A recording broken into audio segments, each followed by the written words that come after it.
शिवसेनेच्या वतीनं आज हिंगोलीमध्ये आढावा बैठक पार पडली। खरं तर ही विधान परिषदेची निवडणूक लागली आणि त्यानंतर संपर्क प्रमुख आनंदराव जाधव यांच्या उपस्थितीमध्ये जे आहे ते हिंगोलीत शिवसेनेची आढावा बैठक पार पडली। आढावा बैठकीनंतर आपल्यासोबत आहेत संपर्क प्रमुख आनंदरावजी सर, काय सांगाल, आज आढावा बैठक संपन्न झाली?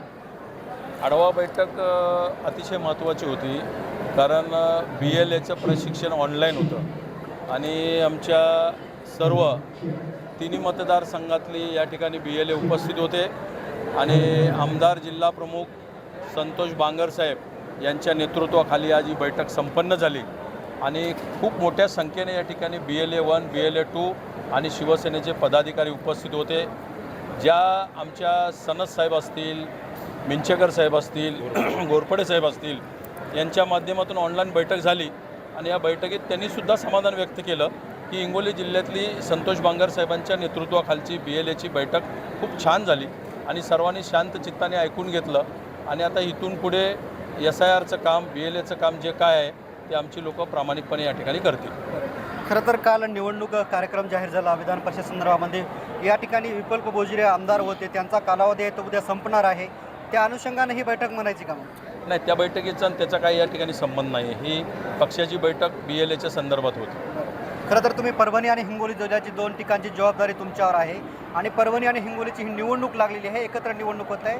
काय या निवडणुकीच्या अनुषंगाने शिवसेना काय तयारी करते, काय चर्चा आहे नेमकी? ही पारंपरिक जागा, परभणी हिंगोलीची पारंपरिक जागा ही शिवसेनेची आहे, त्यामुळे ही जागा आमचीच आहे आणि आमचे साहेब आदेश देतील, जो साहेब आमच्या उमेदवार देतील त्याचं प्रामाणिकपणे बांगर साहेब आम्ही सर्व लोक काम करू आणि त्या उमेदवार निवडून आणून देऊ। खरं तर दादा, आता संपर्क प्रमुख म्हणत आहेत की पारंपरिक जागा जी आहे ती शिवसेनेची आहे विधान परिषदेची, मग विधान परिषदेमध्ये महायुतीमध्ये ही जागा कोणाची असणार आहे, जागा कोण लढवणार आहे, नेमकी काय आता परिस्थिती आहे?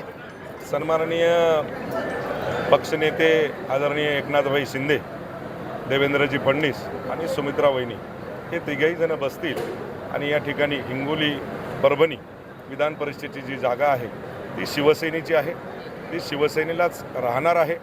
याच्यामध्ये अनेक इच्छुक उमेदवार आहेत, मग त्याच्यामध्ये आमचा राम कदम असेल, राजू चापके असेल, इकडं सय्यद खान असेल, इकडं भरोसे असतील, अनेक लोकांची म्हणजे मागणी आहे, ज्यामध्ये सन्माननीय शिंदेसाहेब जे आम्हाला आदेश देतील त्या आदेशाचं पालन करून महायुतीचा आमदार या ठिकाणी आम्ही निवडून आणणार। खरं तर परभणी आणि हिंगोली यापूर्वी जे आहे ते दोघांनाही या ठिकाणची संधी मिळाली नाही, यावेळेस कुठेतरी तुम्ही ही संधी खेचून आणणार आहेत का हिंगोलीसाठी?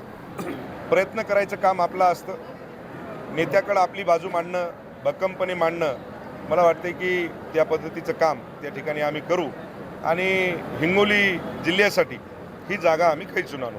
कुणासाठी, शिवसेनेसाठी की महायुतीमध्ये दुसऱ्या पक्षासाठी? महायुतीसाठी या ठिकाणी महायुतीचाच उमेदवार राहणार आहे आणि जागा शिवसेनेला आहे, त्यामुळे त्या ठिकाणी तुम्हाला सांगतो की आम्ही आमची बाजू मांडून आमच्या पदरामध्ये जागा पाडून घेण्याचं काम त्या ठिकाणी आम्ही करू।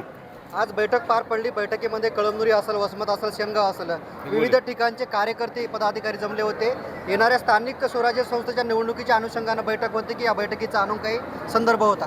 BLAच्या माध्यमातून ही बैठक होती, वरचे वरिष्ठ या ठिकाणी आम्हाला ऑनलाईन मार्गदर्शन केलं आणि आपला महाराष्ट्रामध्ये नंबर 1चा जिल्हा हा शिवसेनेचा हिंगोली जिल्हा आहे, त्यामुळे BLO असतील, BLO 1, BLO 2, BLO 3, BLO 4 हे संपूर्ण यादी त्या ठिकाणी आमची शिवसेना कार्यालयावरती पोहोचलेली आहे। खरं तर हिंगोली आणि परभणीची विधान परिषद निवडणुकीची जी आहे ते कार्यकारी घोषित झालेली आहे आणि त्यानंतर आज शिवसेनेची जी आहे ते बैठक पार पडली। खरं तर ही जागा जी आहे ते परभणी आणि हिंगोलीची शिवसेनेचीच आहे आणि ती जागा शिवसेनेकडेच राहण्यासाठी आम्ही प्रयत्न करणार असल्याची प्रतिक्रिया दोन्ही नेत्यांनी दिलेली आहे। कॅमेरामॅन साईनाथ शिंदेसह मी रमेश चेंडके, TV9 मराठी, हिंगोली।